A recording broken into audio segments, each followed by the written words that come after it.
Hi, everyone. Thanks for joining this talk or clicking on this talk. My name is Christy Simpson, and I'm one of the ethicists that provide support to the Nova Scotia Health Ethics Network. And I'm a member of the Department of Bioethics at Dalhousie University. As you see with the title of this talk, I'm going to be talking to you about strategies and tools related to resource allocation. And what I'm going to be doing during this talk is say a few words to set the stage for what I want to move into more depth about, which is specifically those strategies and tools. And I'm going to use an example of a general ethics tool and applying it to a particular example to help make it a little bit more clear about some of the questions and conversations that we have as part of developing an approach for resource allocation around a specific issue. And then for the remainder of the talk, I'm going to share with you some of our top tips related to resource allocation, both in terms of the process, but also thinking about outcomes of resource allocation as well. And so it's an opportunity to share with you some of the things I've learned, my colleagues have learned about engaging in conversations and making some of those hard decisions about resource allocation. So with all of that being said, let's start off. So in terms of setting the stage, I wanted to share this quote from Norman Daniels with you. He's a philosopher ethicist who has been engaged in doing some analysis and discussion about resource allocation. And I find this quote helpful for me when I start to think about resource allocation, generally speaking. As he says here, the social goods we often must provide, including healthcare, are not divisible without loss of benefit to someone. We cannot avoid unequal or lumpy distributions. And so I find this quote helpful in the sense of it reminds us fundamentally that when we talk about resource allocation, it does mean that we're limiting access for some to a particular resource, or we're moving resources from one area to another. And so we need to be always mindful of who's being impacted, who's being benefited by the change in resources that we're making, but also who might be being harmed or left behind or left with less of it. And in that sense, then, as much as we always want to do it as well as possible, we need to be mindful that it is going to be lumpy in certain kinds of ways. And it doesn't mean that then we say, oh, well, it doesn't matter how we allocate our resources, because of course it does. But what we're trying to do is make it as little or as small lumps as possible, and to try to address those things very clearly and specifically. And this will start to take hold as I talk about some of the strategies and tools a little bit further.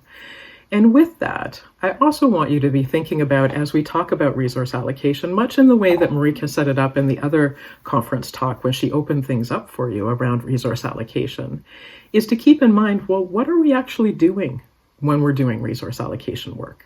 What does it mean to be part of a process to develop a resource allocation tool or guidance or framework? What does it mean to be implementing the results of that work? And in that sense, what do we experience while we're doing resource allocation? What are we aiming towards? What are we hoping for? And what do we learn? As Delana put so concisely in her talk for you, she said, what are we learning? Fundamentally, if we want to be a learning organization, an organization that improves over time from what we're doing, including resource allocation, we need to think about what have we learned, what do we want to learn, and how are we going to use that to improve resource allocation going forward. So with all of this being said as kind of that setting the stage piece, let's take a closer look at strategies and tools. And one of the interesting things as I was putting this talk together is I realized there's not just one way of approaching resource allocation. And I'm sure that's something that's familiar to many of you who are watching this talk as well, that there are a variety of frameworks for resource allocation and tools and ways in which we can support doing resource allocation as well as possible. These might be general frameworks or general ethics frameworks and tools, or they may be ones that are more targeted. By targeted, I'm meaning tools that have really been developed or approaches that have been developed for a particular resource or a particular type of care or care setting. So it is those, and as you saw in the other talk, some of those examples around, is it about allocating something like blood or organs? Is it around critical care triage when we have limited number of ventilators or those types of beds for folks? What about wait lists? As Jessica highlighted, well, how do we manage wait lists well when we have some surgeries that are elective and we have urgent ones? How do you plan for the things you can plan for and the things that are going to be emergent or surprise you is a really interesting piece of resource allocation as well. As we saw early on in the pandemic, it was questions about PPE, personal protective equipment. What are we going to do if we run out?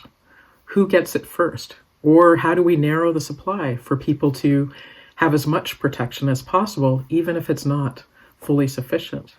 And so in this sense, then, you can see that there's a mix of different tools and approaches that are out there. And what I want to do is use one of the general tools to talk through an example with you.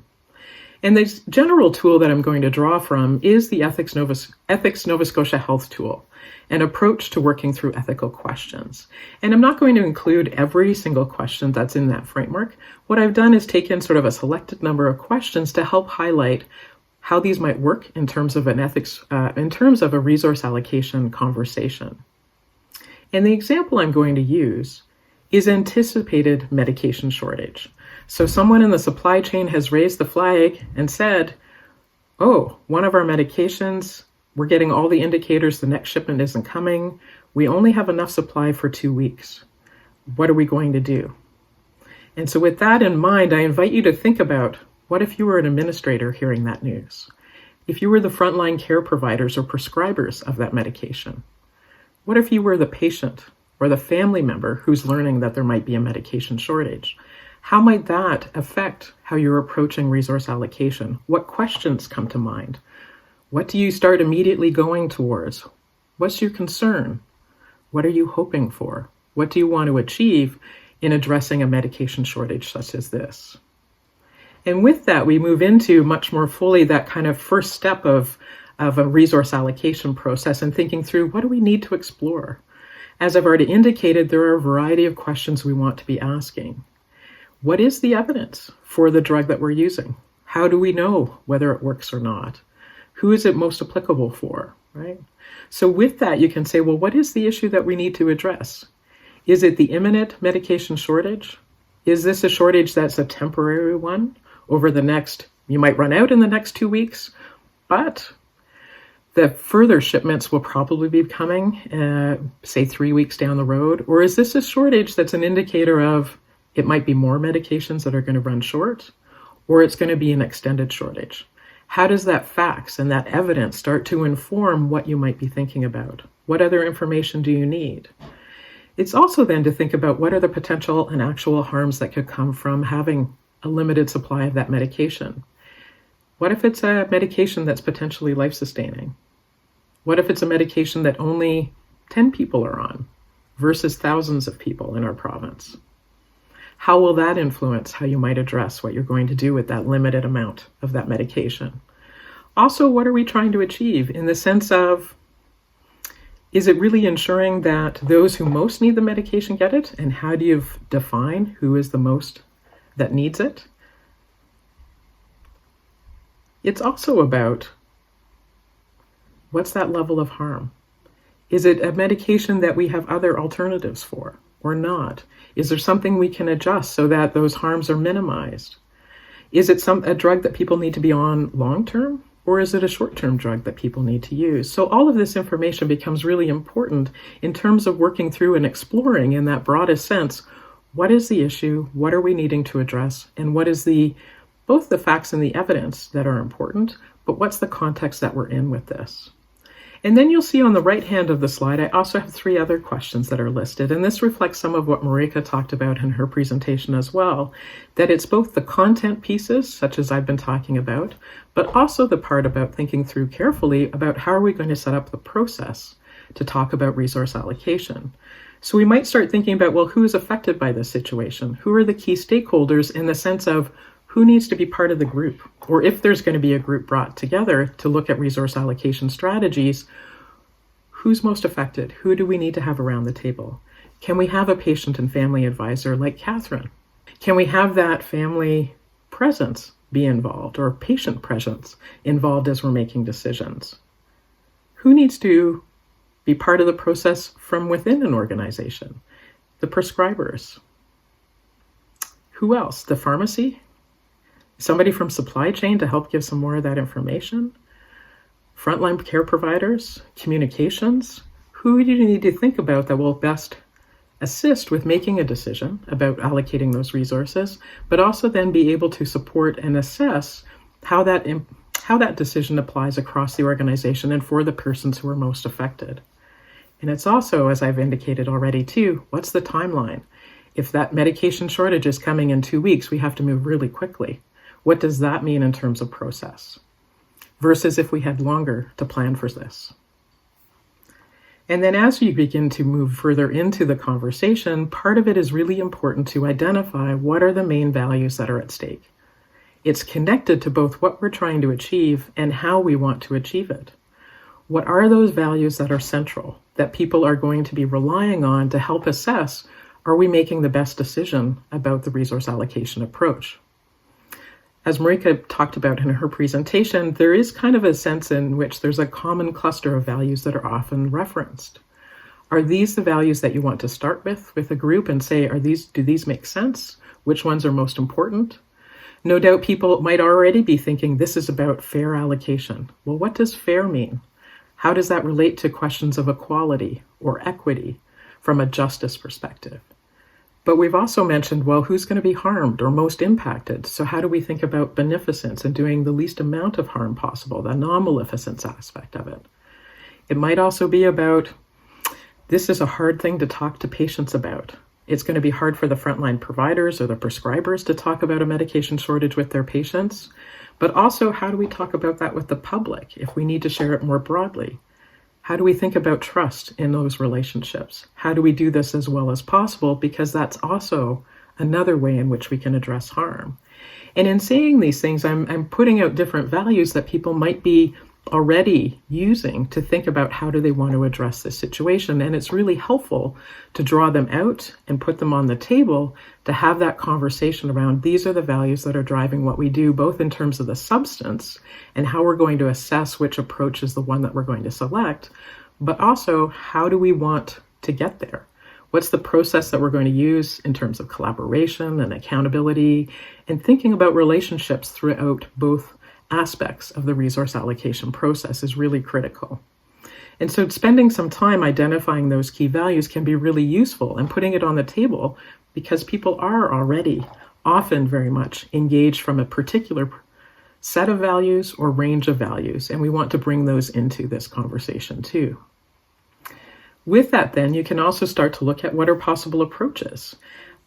As I've been saying different things already along, you might be thinking, you might have experience with a medication shortage or something similar where you're already thinking, well, is this about on-label or off-label use? Do we restrict off-label use as one way of narrowing the number of people who might receive the medication? Is it about pediatric patients first versus adult patients based on the nature of the harm that might accrue if it's a drug that you need to be on for your lifetime? Maybe the greatest impact is for younger patients to stay on it, whereas some adults may be okay if they have a temporary interruption.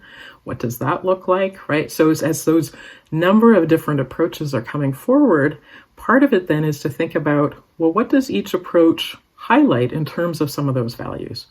What is reflected in that approach? Is it really about fairness in terms of an equality perspective?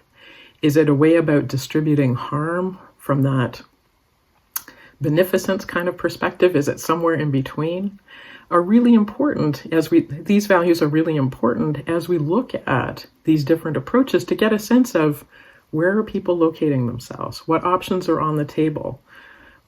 And as we get a sense of what values are connected, along, of course, with the evidence and the facts of the matter that are relevant as well, is then how does each possible approach align with the identified values overall? So if we've talked about and identified as a group that's working towards figuring this medication shortage out, there are some approaches that fit better with a number of the values that we've talked about. Maybe it's a mix of approaches, not just one singular approach. And if we mix and match some of the approaches, does that help us address the broader range of values? But more importantly, too, does it also then lead us towards a better or more right or best possible response to addressing a medication shortage too? So again, finding both within the process of that analysis and thinking through those options from the evidence and the facts, from the values perspective and bringing that together, is then how does this work towards what we're trying to achieve at the end of the day? And in that sense, then you can start to think about, well, as we move towards action, making that decision about what approach or approaches we're going to use, how does it fit with those overall identified values? Why is it the best approach? And this is a wonderful way to test of, can we explain it to others? Part of asking, can we explain it to others, is a way of encouraging us to say, do we actually understand how we got here? And are we comfortable defending that to other people or explaining it to other people so that they can understand and appreciate why we've arrived at this approach? And in that then too, you can see the bottom number of questions on the slide. Are we the group that approves this approach to handling the medication shortage, or does it need to be approved by somebody else? Whoever makes the decision, who does it need to be shared with? How will we communicate it? And as I alluded to earlier, thinking about the patients, the prescribers, the broader public, the frontline healthcare workers that might be receiving questions about this, that broader nature of who needs to be aware of this decision and the approach that's being taken to address the medication shortage becomes really important from that trust perspective and maintaining relationships perspective, as well as one of those pieces that we're always mindful of with respect to resource allocation. We can also then think about, are there processes and policies or other things that we need to be addressing in order to make this happen? Sometimes with resource allocation decisions, we can make exceptions and say, this is how we're going to address it over the short term. Other times, we may need to say, this is changing the way practice is moving forward. We need to update our policies to reflect this. We need to develop new processes to track what's happening. And in that then too, it's a great tie-in to thinking about, what are we evaluating? What are we learning from this overall? So how will it be evaluated when we implement this resource allocation approach? What are we going to learn from it and from the process that we took?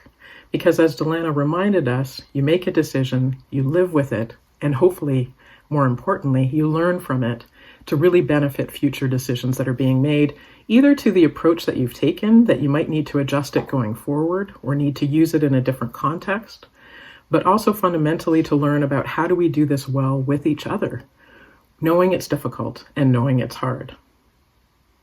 And with that, then I'll turn into a section on our top tips for thinking about resource allocation.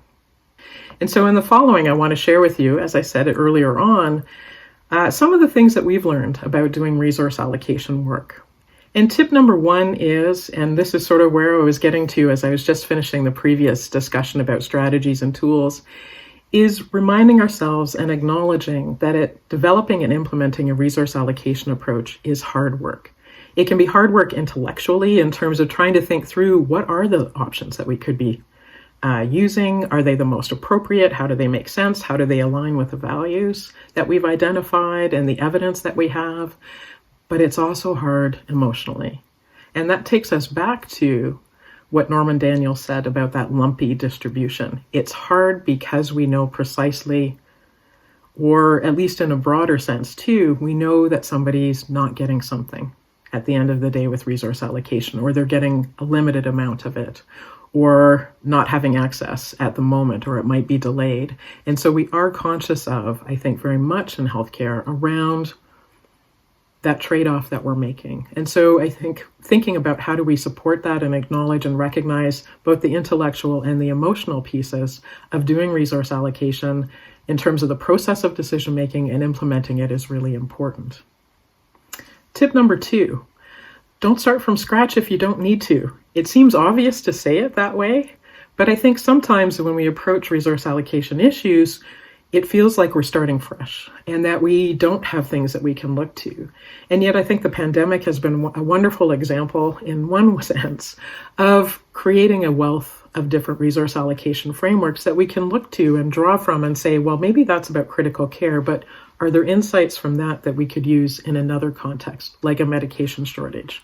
Or if not, what's the difference between thinking about something like critical care and a medication shortage? So checking around for related resource allocation frameworks can be really useful to then start to think about, well, what were they asking? What were they thinking about? How do we leverage off of that work? And truly, in that sense, learn from what others have done, whether it's internal to your own organization, nationally, or even internationally around similar issues of resource allocation. Tip number three, this kind of connects to don't start from scratch, but make sure that you're attentive to context. So context matters. So in one sense, you might say, well, how come there isn't just one framework for resource allocation? Why are there variances?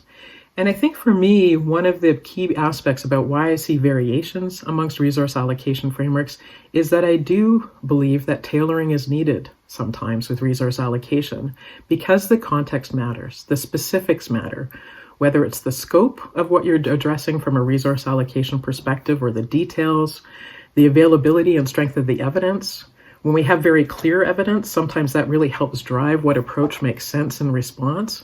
But if the information's uncertain, or there's not a lot of evidence there, how do we make our best decisions possible in that context? And you may see that influence the strategies or approaches that are used for resource allocation as a result. As I mentioned, timelines make a difference. Are we trying to develop something really quickly and putting it into place, and then we'll see how it works and adjust it on the fly? Or do we have time to really prepare and learn from everything that's gone before so that we have a very robust resource allocation approach? We can also think about how does the culture of an organization or the health system in one's province affect what might happen? What's the level of integration of different levels of decision making? How does that influence what's possible or not sometimes with respect to resource allocation can be one of the ways in which we see variances amongst different resource allocation tools. And I'm sure there's other ways that you can think about how you might tailor or adjust a resource allocation framework to make it work for your particular context. How we frame what we think we're doing when we're doing resource allocation is really critical. So how we frame the issue and the outcome that we're looking at or desiring to happen is really important. And that's why I've got 3 different pictures of frames here. Are we sort of stuffing insulation into something to make it work for the short term because it's a short-term crisis and that's going to be, okay, that's the best we can do for right now and we'll just sort of patch it over and make it work? Or is it sort of the frame with the square? Have we got ourselves in a pretty clear box and we know what we need to do within the box? Maybe that's helpful. But we sometimes go, well, if we change the frame, would that change what we're seeing? Would that change how we're thinking about resource allocation issues? And so again, especially as you're drawing maybe a diverse group of people together to talk about resource allocation or work towards a resource allocation approach or framework, framing up those issues becomes important because we may each bring a different framing to this, and that can be both a real advantage for offering up different ideas and opportunities with respect to resource allocation. But if we don't fundamentally understand what we're each working on collectively and collaboratively, then there may also be a miss in terms of, well, we thought we were doing this, but we've actually done this instead. And so just being as clear as possible and working with groups to identify these aspects becomes really important. And this takes us then into tip number 5, which is paying attention to what will make the process go as well as possible. So I think this is that part of, from an ethics lens, why thinking about a process and how we make decisions becomes so relevant. So we need to think about, is this a group that knows each other already? Maybe that's a good thing because we can just sort of launch into the work and away we go. Or is this a group with some new persons? How do we welcome those persons into the group? How do we make them feel comfortable? And what can we shape about our processes to help make it work as well as possible for the whole group? We need to check our assumptions and check in with each other about our assumptions too. If somebody's saying something and taking it as a given, is it actually a given? Is this actually what the evidence tells us? Is this really the context that we're in? So being comfortable asking about assumptions or assertions might be another word, is how do we do that work as part of a good process? I think it's reasonable, and especially as I've lined it up as this is hard work, intellectually and emotionally, I think we can anticipate that disagreements and conflicts may and will arise. I think this is normal, it's natural. We don't want it to escalate so it defeats the whole process, obviously, but we can learn a lot from those moments of disagreement or conflict in the sense of, what are we invested in? What are our working assumptions about what's important? Does that help us clarify the values that we're struggling with and trying to reconcile? Is it also a way of recognizing with some approaches people may be very heavily invested in them? And does that help us then recognize, oh, Well, what's going on that makes you so invested in that approach to resource allocation? Is it because we're really concerned about the harms?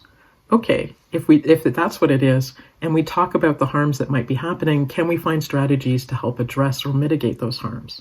So it's not as if it's a medication shortage one that we're abandoning people who no longer get that medication. Maybe we're thinking about supportive care, or we're thinking about, are there alternate medications that maybe don't work as well but might be good enough for a short-term substitution? Is that where we need to go to help address that as part of our overall resource allocation approach? And so thinking about what conflict or disagreement can reveal about the values that are at play, or the tension that people are experiencing between those, as well as how they might open up insights into, do we need to expand the range of approaches that we're thinking about? And it can be a really, really useful way to think about what conflict is offering. We can then also think about, depending on the size of the group, the nature of the group, the difficulty of the issue, think sometimes about, well, would it be helpful to have somebody who facilitates this discussion? Does that mean then we can all engage in the discussion ourselves and trust that somebody's going to take us through the appropriate process? Do we need to think about, is this consensus-based basis for making decisions or making recommendations, or is it something else? And so that leads into a lot of those process-related considerations that I really encourage you to look at and think about, because it does make a difference to the outcomes we're able to achieve together. And this is closely then connected to tip number 6, which is the value of diverse perspectives. I think you could see this one was probably coming in with some of the things I was just saying about tip number 5. But I do think it's really important to have diverse perspectives around the table or the virtual community when we're working on resource allocation issues, that we can draw on the best of those different approaches, because it helps to check our assumptions. It helps to expand the outside the box thinking sometimes that we really need. And one of the things, as Catherine was mentioning as a patient and family advisor, that I was reminded of is voices such as hers, and from that patient and our equity seeking communities or equity deserving communities bring into this, is a strong reminder of, this is what the impacts are. This is how we see those impacts. Here's what we want to talk about and engage with the healthcare system about in terms of how resources are allocated. So that can all be very useful and key as part of working towards resource allocation approaches. But it also then does mean we need to be attentive to, how do we create a safe space for those types of conversations and questions? How do we help set sort of what are the expectations about how this group will function together? Recognizing that some people may have this be as part of their job, while others it may be a volunteer contribution. And we need to acknowledge and recognize some of those differences as well in terms of how that connects to different timelines in terms of getting work done, but also then how that relates to what it means as part of that process to clarify values and to engage around, what do we actually talk about and what are we meaning when we're saying some of these words. So it's a nice way to think about the value that those diverse perspectives can bring from all of those different levels, internal and external to healthcare, as part of resource allocation. And for some of those issues are significantly important, as Farhana reminded us, at that public policy level in particular, right, because of the scope of some of those decisions, but also as we work through different layers of resource allocation approaches, again, thinking about what makes the process go well. Diverse perspectives is one of these aspects. And that takes us to tip number 7. As I've already alluded to, outcome matters. So what approach are we selecting? Why are we selecting it? How do we communicate and evaluate it? I wanted to emphasize this here as another tip, because it is something that we kind of, sometimes in resource allocation processes, you get to it and you say, okay, here's our approach, we're done, and kind of leave open or not fully address some of these other aspects about, well, how do we explain how we've made that decision? Why is this the approach we're recommending? How does this fit together? And that communication piece is so significant for transparency, for trust, for valuing relationships overall, but also that evaluation piece. If we kind of leave that open or don't talk about how that might fit in, we've lost that opportunity to learn in some ways, or maybe not learn as well as we could from what we're implementing and learning during that kind of approach. And this brings us to tip number 8. And I think this is an observation that, especially as the pandemic has moved along, that we really are seeing the ripple effects of resource allocation decisions that are needing to be made at different parts of the healthcare system. And it's that strong reminder about interconnectedness. So when we're doing resource allocation sometimes, and as I set it up too, you're thinking about medication shortage and you're looking at it just in this kind of way. But needing to remember some of the decisions we make about those, how we allocate that medication, may actually have an impact for pharmacy in ways that we might not anticipate, or for supply chain in another way, or for the family physicians and nurse practitioners or who are seeing some of those patients in the community. And so then that's just one way of trying to help highlight that interconnectedness of the system. And as we make adjustments or bring in new approaches to resource allocation, needing to be aware of and trying to think about that as part of our process in terms of resource allocation is really important. So one of the things that we can learn sometimes is, well, if we make an adjustment here from a resource allocation perspective, what does it mean downstream? What does it mean upstream? And how does that help us as a whole going forward about allocating our resources across the whole healthcare system? And so with all of these tips in mind, I hope this helps you feel a bit more comfortable moving into more resource allocation conversations. And I thank you for watching.